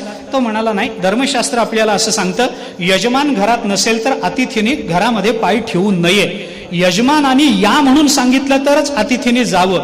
यजमानाने पाणी, दूध, चहा, कॉफी काही विचारलं तरच हो नाही म्हणून सांगावं. यजमानाने इथं राहता का म्हणून विचारलं तर हो नाही म्हणून सांगावं. यजमान जेवण व्हायचंय का, जेवायला वाढू दे का असं म्हणेल तर हो बाबा भूक लागली म्हणून सांगावं. आम्ही दुसऱ्याच्याच घरात असे जातो की मालकालाच प्रश्न पडतो, घर त्याचंय का आमचंय? असं अतिथीने वागायचं नसतं. अतिथीने असं वागायचं नाही, शास्त्रदृष्टीने त्यांनी वागायचं. नचिकेताने सांगितलं, नाही म्हणे, यजमान घरात नाही, मी घरामध्ये प्रवेश करणार नाही, घरामध्ये पाऊल ठेवणार नाही. हे सांगितल्यानंतर विठ्ठला विठ्ठला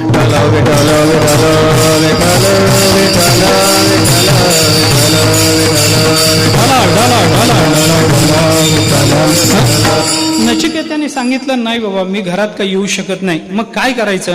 ते बायकोने सांगितलं, मग बस बाबा आता काय करतोस? 1 नाही 2 नाही महाराज, 3 दिवस नचिकेताला दारामध्ये बसून राहावं लागलं.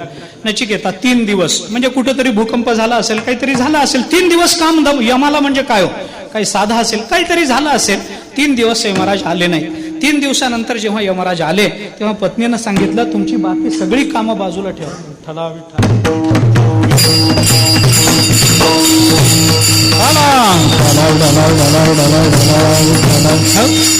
त्याच्या बायकोनी सांगितलं, तुम्ही बाकी तुमची सगळी कामं बाजूला ठेवा. आधी ते लेकरू 3 दिवस झालं दारात बसलंय, त्याला विचारा.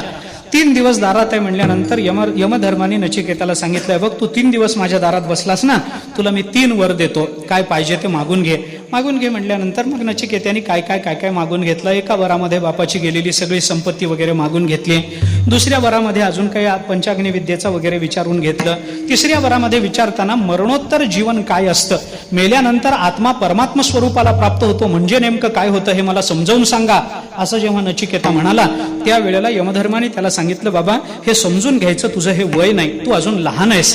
ब्रह्म, माया, आत्मा, परमात्मा हे विषय तुझ्या ह्याचे नाही आहेत, बुद्धीतले विषय नाही आहेत, तू अजून लहान आहेस. मोठा हो, काहीतरी कर, रिटायर हो, चातुर्मास कर, मग सगळे हे विषय आपल्याला अनुभवता येतात, विचारात घेता येतात. रिटायर झाल्याशिवाय या विषयांना कसा स्पर्श करायचा? नचिकेता म्हणाला, नाही नाही म्हणे, मला आत्ताच समजून घ्यायचंय, काय ते आत्ताच सांगा, हेच वय आहे, पुन्हा हे वय फिरून येणार नाही, याच वयामध्ये मला ते चिंतन सांगा. मग त्याला बरीच आमिष दाखवली, तुला अमुक देतो, तमुक देतो, हे करतो, ते करतो. नाही म्हणे, एवढं द्यायचं असलं तर तुम्ही विचारलं ना मला वर देतो म्हणून, मग आता तुम्ही शब्द फिरवू नका, मला हेच ज्ञान पाहिजे, ब्रह्मविद्या मला सांगा.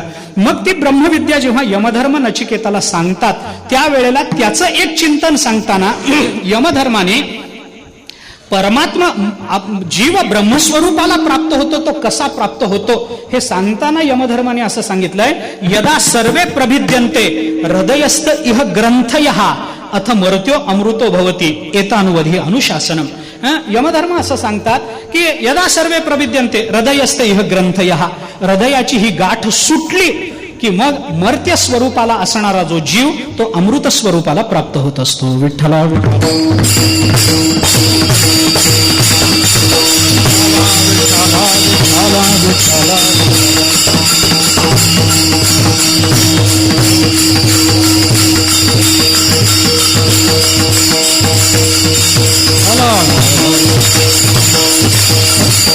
आता इथं या या गाठीचा अर्थ करताना आचार्यांनी भाष्यामध्ये ही गाठ दुसरी तिसरी कोणती नसून कामाची गाठ आहे असं म्हटलं. काम नावाची जी गाठ अंतःकरणामध्ये बसलेली आहे ती गाठ ज्या दिवशी सुटेल त्या दिवशी अमृत स्वरूपाला जीवाला प्राप्त होणं सहज संभवेल. आता कामाची गाठ म्हणजे काय, याचा सरळ आपल्या भाषेतला अर्थ असा आहे, अंतःकरणातल्या आशा संपल्या की अमृतत्व प्राप्त होतं. विठ्ठला विठ्ठला.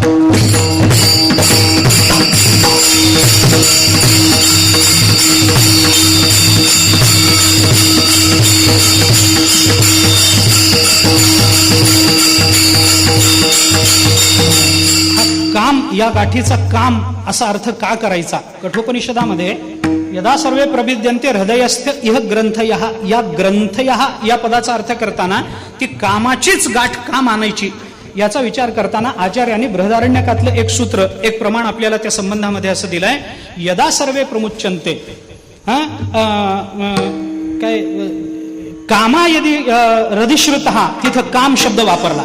अंतःकरणामध्ये असणारा काम, त्याचा परिणाम काय होतो. अथ मर्त्यो अमृतो भवती अत्र ब्रह्म समुष्णते. मर्त्यो अमृतो भवती अत्र, इथल्या इथं. मर्त्य अमृतो भवती म्हणजे मेल्यानंतर तो कधीतरी मग ब्रह्मस्वरूपाला प्राप्त होईल. नाही नाही, जो मर्त्य असतो तो इथल्या इथं जिवंत. मर्त्य हे त्याचं रूप झालं, मर्त्य हे त्याचं तिथलं स्वरूप झालं, ती अवस्था झाली त्याची. परंतु तो इथल्या इथं म्हणजे देह असतानाच तो अमृत स्वरूपाला प्राप्त होतो. मेल्यानंतर त्याला विदेह मुक्ती मिळते असं म्हणण्याचं काही कारण नाही आहे. विठ्ठला विठ्ठला.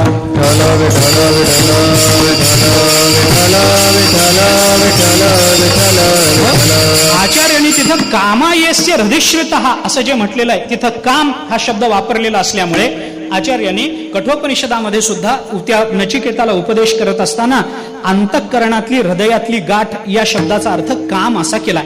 हे कामाची गाठ सुटली पाहिजे, कामाची सुटली पाहिजे, क्रोधाची सुटली पाहिजे, संशयाची सुटली पाहिजे.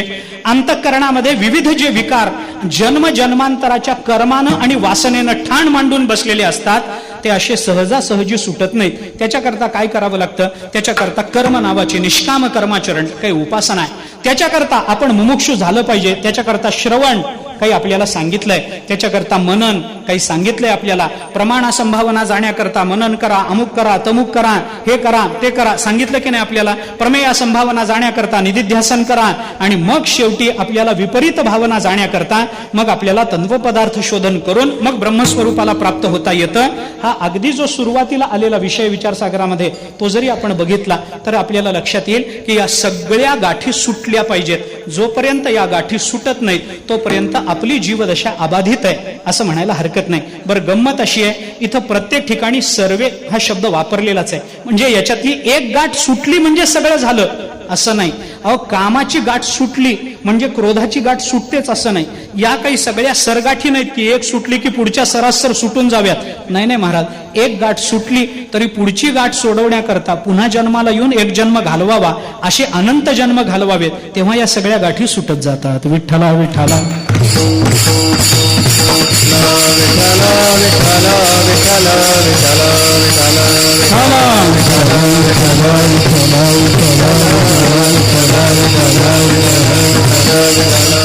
त्या सगळ्या गाठी कशा सुटतात आपल्याला वेदांतांनी सांगितलं. परब्रह्म स्वरूपाचं यथार्थ ज्ञान झालं की या सगळ्या गाठी सुटून जातात. आपल्याला चिंतन सांगताना उपनिषदाने तसंही चिंतन सांगितलेलं आहे की तत्र को मोहः कशोकः एकत्वम अनुपश्यतः.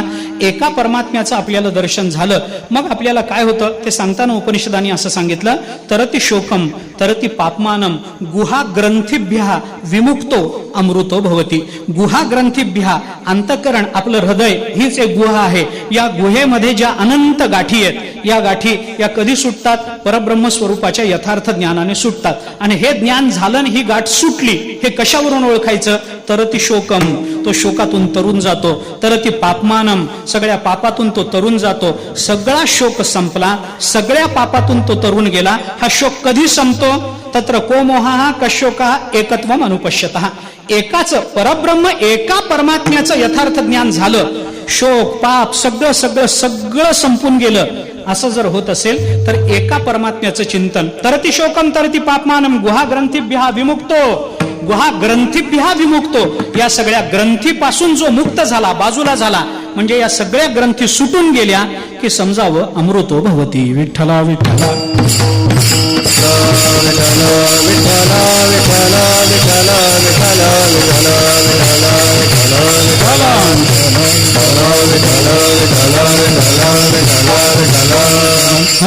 आता हे सगळं जे ज्ञानानं सुटणाऱ्या गाठी आहेत, तुकोबारायांनी हे सगळं चिंतन गोपिकांच्या बाजूने लावताना काय शब्द वापरले.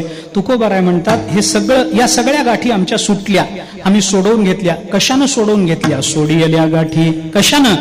दरुशने कृष्ण. इतकंच घ्या, आत्ता इतकंच घ्या. कृष्ण दरुशने सोडियल्या गाठी. अनेक वचनी रूप मांडलं की नाही? सोडियली गाठ नाही म्हणलं, सोडियल्या गाठी. अनेक पद्धतीच्या वेगवेगळ्या गाठी आम्ही सोडवून घेतल्या. कशानं सुटल्या होत्या? तुकोबाराय म्हणतात काही नाही, दरुशने कृष्ण. भगवान श्रीकृष्णाचं दर्शन झालं आणि उपनिषदाने सांगितलेल्या या सगळ्या गाठी क्षणार्धात सुटून गेल्या. विठ्ठला विठ्ठला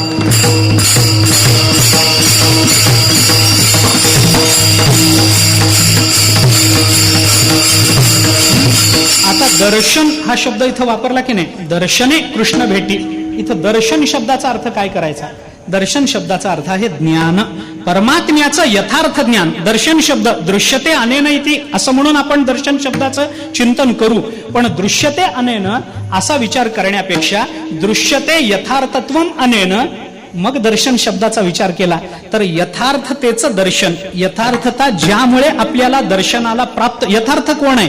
यथार्थ परमात्मा आहे. किंवा परमात्म्याचं दृश्य पदार्थाचं यथार्थत्व कळणं हे जर दर्शन असेल तर कोणताही दृश्य पदार्थ, ज्ञानोबारायांनी त्रिपुटीचा निषेधच केला अनुभवामृतामध्ये तसं जर बघितलं तर.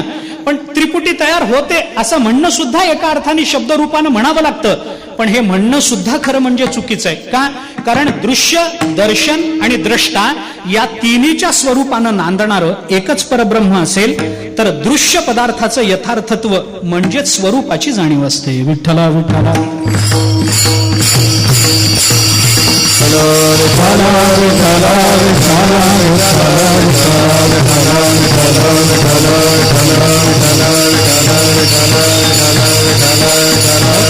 ज्ञानोबारायांनी 18व्या अध्यायामध्ये दृश्य पदार्थाची व्याख्या केली नाही असं नाही, पण तो विषय स्वतंत्र आहे. आता ते सगळं लांबलचक सांगण्यामध्ये आता अर्थ नाही. परंतु दृश्य पदार्थ यथार्थतेनं पाहणं म्हणजे काय? स्वरूपच बघणं. ज्ञानोबारायांचं प्रमाण सांगून पुढे जाईन. ज्ञानोबाराय असं म्हणतात, आत्मत्वे वेठीला होय तो जया तया दृश्याते पाहे, ते दृश्य दृष्टेपणेशी होत जाये तयाचेची रूप. तो दृश्य पदार्थ दृष्ट्याला स्वतःचं स्वरूप म्हणून अनुभवाला येत असेल तर दृश्य पदार्थ यथार्थतेनं पाहणं म्हणजे आत्मस्वरूपाचं दर्शन असेल तर जिथं आत्मस्वरूपाचं दर्शन होतं ते ज्ञानानं होतं का अन्य कशानं होतं? ज्ञानानंच होतं. म्हणून दर्शन या शब्दाचा अर्थ ज्ञान असा करता येतो. विठ्ठला विठ्ठला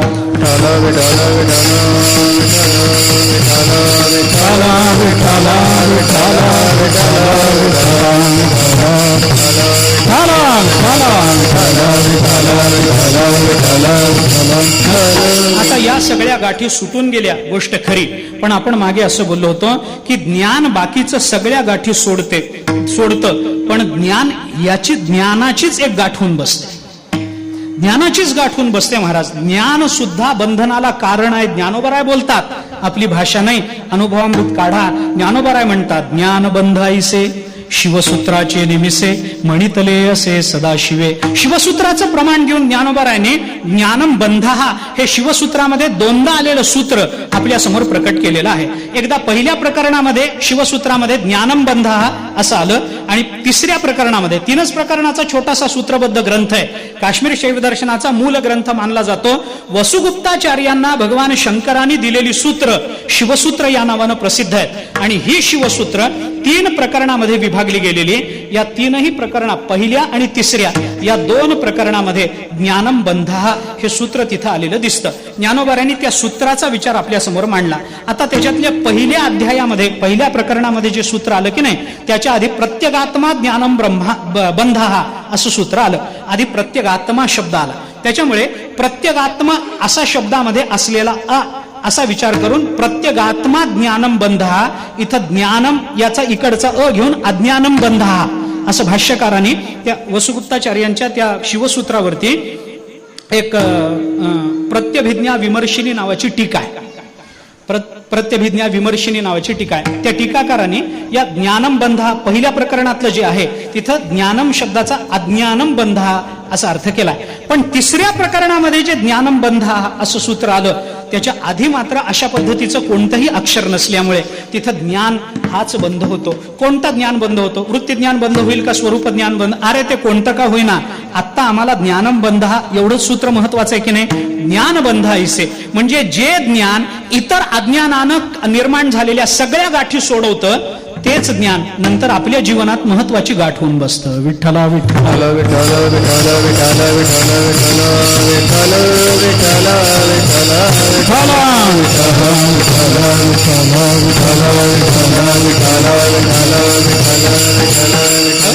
आता विचार करा, मग बाकीच्या सगळ्या गाठी ज्ञानानं सुटल्या आणि ज्ञानाचीच गाठ झाली, ज्ञानाचीच गाठ झाली, तर मग काय करावं लागतं? ती गाठ हे सुटायला पाहिजे की नाही.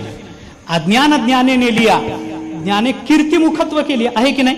ते अज्ञान, ज्या ज्ञानानं आपण मागे बोललो होतो ना, शेतकऱ्याच्या पायामध्ये काटा घुसला तर तो काटा शेतकरी दुसऱ्या काट्यानं काढून टाकतो, पण दुसरा काढलेला जो मोठा काटा असतो, जो पायातला काटा काढून टाकतो, त्या मोठ्या काट्याने जर सांगायला सुरुवात केली माझा उपकार आहे तुझ्यावर, माझा उपकार आहे तुझ्यावर, तर तो काटा ठेवला पाहिजे का तोही काढून टाकला पाहिजे? तोही काढूनच टाकला पाहिजे. म्हणजे एक काटा पायामध्ये घुसलेला काढावा लागतो, पण ज्या काट्याने तो काटा काढला तोही काटा टाकूनच द्यावा लागतो ना.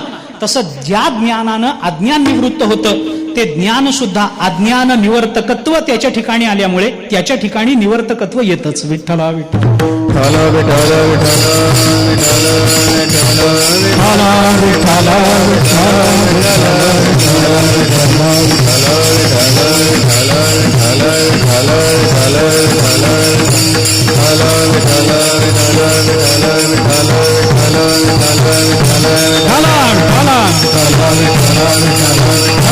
मग ही जी ज्ञानाची गाठ आहे हे सोडण्याचा काय उपाय आहे? त्याला दुसरा तिसरा कोणताही उपाय नाही. ज्ञानाची गाठ सुटायची असेल, आता कसं आहे पहा, मी पुन्हा एकदा त्याच अभंगाचा आपल्याला संदर्भ देऊन बोलतो की या गोपिका, 3 पद्धतीच्या गोपिका गोकुळामध्ये होत्या. त्या गोपिकांनी काय सांगितलं? पहाती गवळणी तवती पालथी दुधाणी म्हणती नंदाची या पोरे, असं आपण चिंतन करतो ना. ती पालथी दुधाणी म्हणजे काय याचा विचार करा ना. या 3 गोपिकांच्या दुधाण्या परमात्म्याने काय चोरी करून पालथ्या टाकल्या. दुधाण्या सकट सगळं नेलं नाही परमात्म्याने, परमात्म्याने आतलं खाल्लं आणि त्या दुधाण्या होत्या त्या पालथ्या टाकल्या, ते तिथंच ठेवल्या, त्या फोडल्या नाहीत, ते मडकी फोडली नाहीत.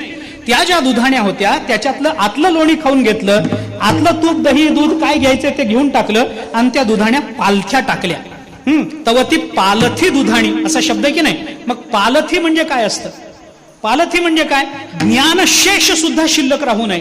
अहो भांड कधी पालथं टाकलं जातं सांगा ना. आता ते काय, एखाद्या भांड्यामध्ये काहीतरी वस्तू, काहीतरी एखादा पदार्थ ठेवलेला, त्या भांड्यामध्ये जर बाईला दूध तापवायचं असेल तर जी काही भाजी वगैरे ठेवलेली असते ती भाजीचे कण तसेच असताना, मिठाचे कण तसेच असताना त्याच्यात दूध तापवता येतं का? येत नाही. मग बाई काय करते? ते भांड विसळून घेते, व्यवस्थित धुवून घेते आणि धुवून घेऊन लगेच दूध टाकत नाही. ते भांड काय करते? पालथं टाकते. आता हे पालथं टाकणं हे बाईलाच कळतं. अर्थात ज्यांना घरी भांडे घासायची सवय आहे त्यांनाही माहिती असेल. माझा काही दावा नाही बायकांनाच कळत असेल म्हणून. म्हणजे काय त्याच्यात वाईट काही नाही. काय घरात बायकोला मदत करणं वाईट आहे काय? काय काय वाईट असतं त्याच्यात? काही वाईट नाही. बायको तुम्हाला पोळ्या करायला मदत करते की नाही? तुम्ही तिला साधं भांडी घासायची मदत करत नाही म्हणजे काय? असं नाही. ते भांड पालथं टाकणं म्हणजे काय असतं? विसळल्यानंतर त्याच्यामध्ये जो पाण्याचा शेष राहिलेला असतो तो, ते सगळं पाणी खाली जमा न होता ते बाहेर पडून जावं याच्याकरता भांड पालथं टाकलं जातं. म्हणजे स्वच्छ धुवून घेतल्यानंतरही पाण्याचा शेष बाईला त्याच्यामध्ये जसा नको असतो तसं परमात्मा या सुनेची दुधाणी घेतात, त्याच्यातलं आतलं खातात, दुधाणी पालथी टाकतात. लेकीची दुधाणी घेतात, आतलं खातात, दुधाणी पालथी टाकतात. सासूची दुधाणी घेतात, ती पालथी टाकतात. म्हणजे काय? सून कोण आहे? कर्मरूप श्रुती सगळ्या, कर्मपर श्रुती सगळ्या सुना आहेत ना. मग सुनेकडे कर्मामध्ये असं काय असतं की परमात्मा ते सगळं शेष घेऊन टाकतो? कर्मानं साचतं ते प्रारब्ध असतं आणि परमात्मा भक्ताच्या प्रारब्धाचाही नाश करून टाकतो. परमात्मा भक्ताचं प्रारब्धही घेऊन जातो. एका जनार्दनी भोग प्रारब्धाचा हरिकृपे त्याचा नाश झाला. नाथ महाराज बोलतात ना, मग कर्मपर श्रुती ज्या शेष जमवून बसलेल्या असतात दुधाणीमध्ये, परमात्मा आतलं तर घेऊनच जातो, पण त्या दुधाण्या पालथ्या टाकतो, प्रारब्धही टिकू देत नाही. झालं. ज्या ज्ञानपर श्रुती असतात, ज्ञानपर ज्या श्रुती आहेत त्या ज्या लेखीच्या रूपाने आल्या, ज्ञानामध्ये मागे काय साचतो? ज्ञान झाल्यावर मागे साचण्याची शक्यता असते, तो म्हणजे अभिमान. अभिमान जर मागे राहत असेल तर परमात्मा तेही भक्ताच्या जवळचं टिकू देत नाही. मुक्तकेशीची कथा आपल्याला माहिती आहे. आपल्या भक्ताचा अभिमान असा आहे, मी एक वाक्य सांगतो, परमात्म्याला भक्ताचा अभिमान आहे, पण परमात्म्याला भक्ताचा अभिमान चालत नाही. असं आहे. परमात्म्याला भक्ताचा अभिमान आहे, पण परमात्म्याला भक्ताचा अभिमान चालत नाही. असं आहे. त्याच्याजवळ अल्पांशाने जरी अभिमान दिसला तरी परमात्मा जवळ येत नाही, परमात्मा त्याला जवळ करत नाही, वगैरे वगैरे प्रमाण सोडून द्या. पण ज्ञानामध्ये मागे साचणारा कदाचित अभिमान नावाचा शेष परमात्मा तिथेही पालथा टाकून जातात. तो कशानं राहतो? ज्ञान लेशानं अभिमान हा विकार जर निर्माण होत असेल तर त्या ज्ञानाचाही लेश संपला पाहिजे. याच्याकरता काय करावं लागतं? तुकोबाराय म्हणतात, दरुशने आम्हाला झालं, आम्ही दरुशने कृष्ण दरुशने गाठी सोडल्या, पण दर्शन होऊनही जर पुन्हा ज्ञानाची गाठ शिल्लक राहत असेल तर मग ती गाठ कशाने सोडली? कृष्ण भेटी सोडियल्या गाठी. विठ्ठला विठ्ठला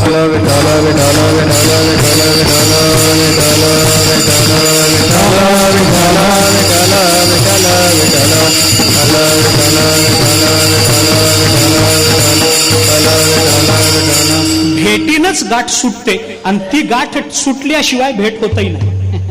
असं दोन्ही आपण बघून घ्या. तुका म्हणे सोडिल्या गाठी, तुका म्हणे सोडिल्या गाठी, तुका म्हणे सोडिल्या गाठी, तुका म्हणे सोडिल्या गाठी, तुका म्हणे सोडिल्या गाठी,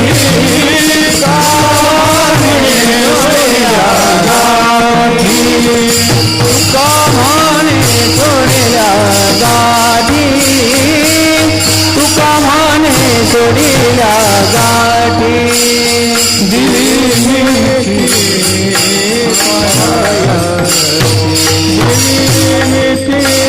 पायासी, कोण देते करा माझे,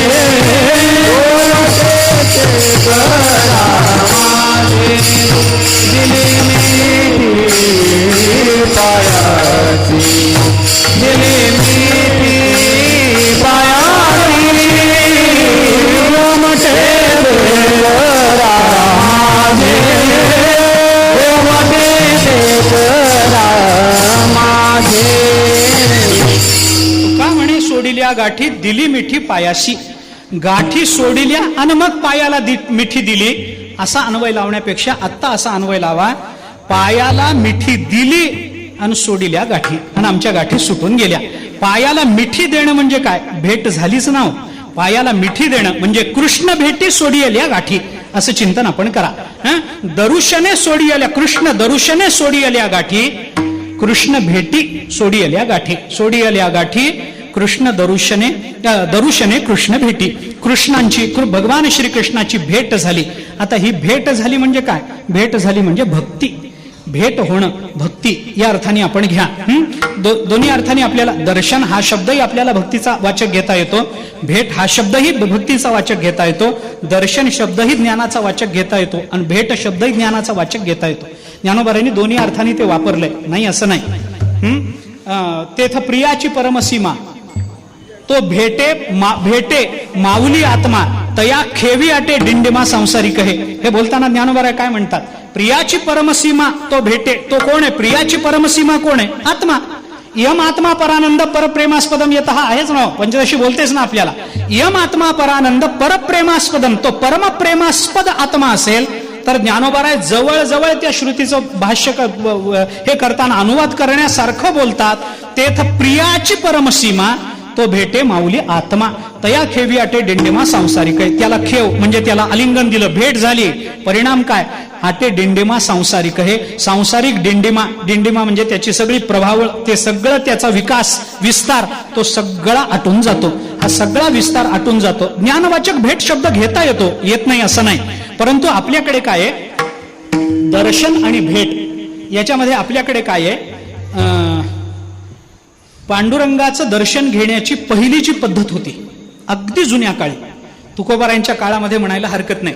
ती भेट कशी होती, तुकोबाराय म्हणतात प्रथम भेटी आलिंगन मग चरण वंदावे, मग चरण वंदावे. प्रथम भेटी आलिंगन, आधी आलिंगन द्यायचं, भेट घ्यायची, आणि मग म्हणजे आळंदी पासून देहू पासून चालत येणारे हे जे संत महात्मे होते आपापल्या स्थानापासून, हे पहिल्यांदा आले की परमात्मा त्यांना पायावर पडू द्यायचा नाही.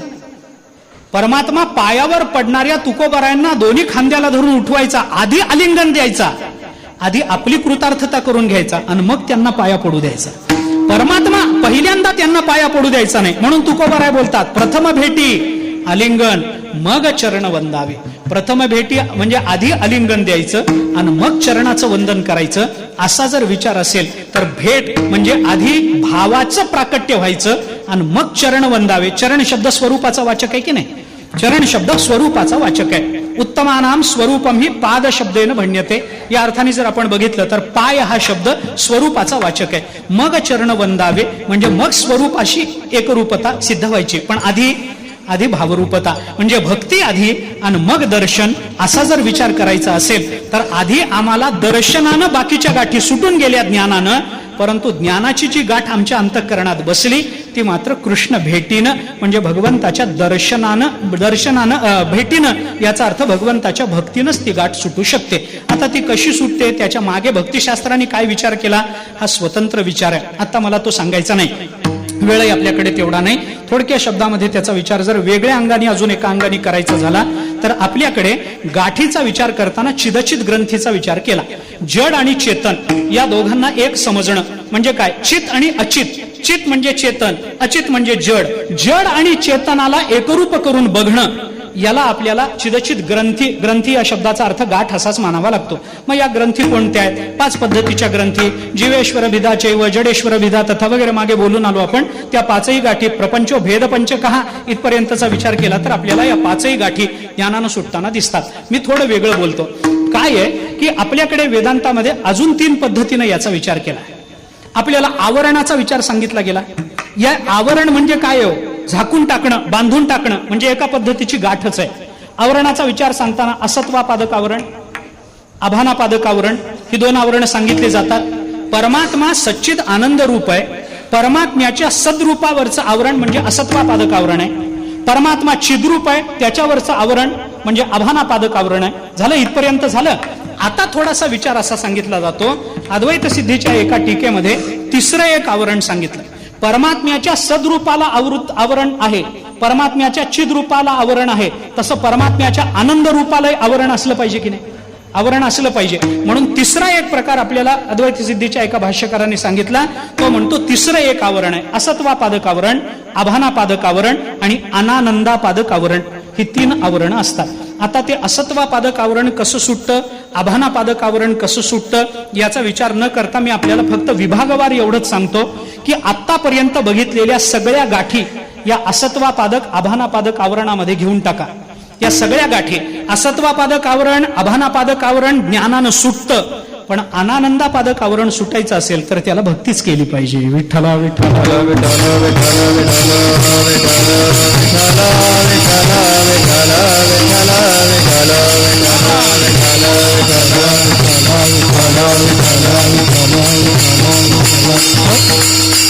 बघा, परमात्म्याच्या चरणचिंतनानं, परमात्म्याच्या नामस्मरणानंच आनंद प्राप्त होतो. परमात्म्याच्या ज्ञान स्वरूपामध्ये आनंद स्वरूपता आहे, पण आनंदाची अनुभूती नाही. तुकोबारायांनी आपला आनंद आपल्याला मिळाला, आपण आता आनंद स्वरूप झालो हे सांगण्याकरता केलेलं जे चिंतन आहे ते आपण विचारात घ्या ना, ते विचारात घ्या ना. तुकोबाराय त्याचं चिंतन, आता वेळ संपली आपली, परंतु चिंतन करताना काय सांगतात, आता कोठे धावे मन तुझे चरण देखील या, भाग गेला क्षीण गेला अवघा झाला आनंद, अवघा आनंद झाला हे म्हणत असताना तुझे चरण देखील चरण देखील इथं दृष्टी दर्शन शब्द वापरलाय, पण चरण दर्शन असा जर अर्थ आपल्याला करायचा असेल तर त्या आनंदाच्या अनुभूती करता आपल्याला भक्ती केली पाहिजे. कारण पुढच्या सगळ्या अभंगामध्ये तुकाराम महाराजांनी नामाचं चिंतन केलं. आपल्याला पुढे चिंतन करायचं नाही. विठ्ठल घोगे खरे माप, हे माप सांगायचंय ते विठ्ठल माप, नामाचंच माप जर तुकोबाराय बोलत असतील तर इथं तुझे चरण देखील या, इथं भक्तीचं चिंतन आपल्याला करावं लागेल. सोडून द्या सगळा विचार. मला मुद्दा एवढाच मांडायचा आहे की असत्वापादक आभानापादक आवरणाची निवृत्ती जर ज्ञानानं होत असेल तर अनानंदापादक आवरण ज्ञानानं जात नाही. मग काय करावं लागतं? त्याला उपासना, भक्ती, नामस्मरण, भगवंताच्या प्रेमामध्ये डुल्लत नाचणं, परमात्म्याचं नाव घेत घेतच आपली वाणी आपलं जीवन संपवणं, एवढाच उपाय आपल्या हातामध्ये राहतो. म्हणून त्या गोपिका आपल्याला असं सांगतात, सोडी आल्या गाठी, आम्ही गाठी सोडून टाकल्या. पण त्या कशा सोडल्या? दरुशने कृष्ण, दरुशने भेटी, कृष्ण भेटी, कृष्ण भेटी सोडी आल्या गाठी, भक्तीनं गाठी सुटल्या. कृष्ण दरुशने सोडी आल्या गाठी, ज्ञानानं गाठी सुटल्या. अशा गाठी सुटून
त्याला